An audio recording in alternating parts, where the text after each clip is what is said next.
একজন কালো সাহাবী, হাবশি সাহাবী, নবীজির একদম কালো, খুব কালো সাহাবী।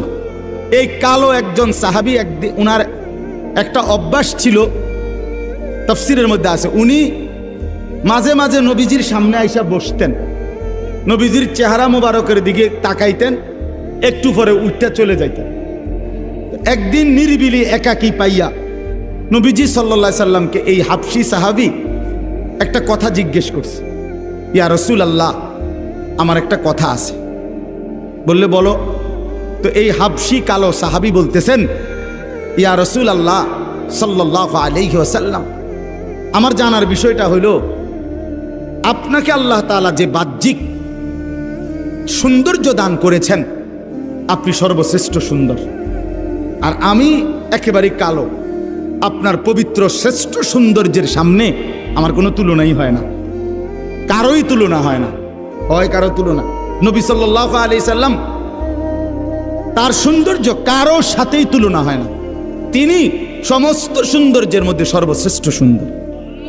আমরা হাদিসের মধ্যে পড়ছি একটা সুন্দর জিনিস কি, যে আল্লাহ নবী সাল্লাল্লাহু আলাইহি সাল্লাম বলছেন, আল্লাহ তাআলা তার সমস্ত সৃষ্টির মধ্যে যে সৌন্দর্য দিছে, এই সৌন্দর্যের অর্ধেক ইউসুফ আলাইহিস সালামকে দিছে। কাকে? আর বাকি অর্ধেক সারা সৃষ্টি জগৎকে দিছে।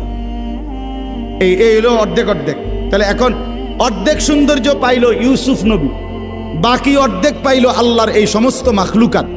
তো নবীজির সৌন্দর্য ওনারটা কই? এই জন্য তাফসীরে লেখছে, ব্যাখ্যায় মুহাদ্দিসিন কেরাম বলে, অর্ধেক নিছেন আল্লাহ দিছেন ইউসুফকে, বাকি অর্ধেক গোটা সৃষ্টি জগৎকে। আর বন্ধুকে বলছেন, বন্ধু আপনাকে আমি পুরা সৌন্দর্য দিলাম একসাথে। তু তনহা দান, ১৪ লক্ষ নবীর যত বৈশিষ্ট্য, সৌন্দর্য, সিফাত, আপনি বন্ধু একাই সত্য। তু তনহা দান, আপনি একাই। এজন্য নবী সাল্লাল্লাহু আলাইহি সাল্লাম আল্লাহর গোটা মাখলুকের যত সৌন্দর্য, একা মুহাম্মদ সাল্লাল্লাহু আলাইহি সাল্লাম তার চাইতে বেশি সুন্দর। সুবহান।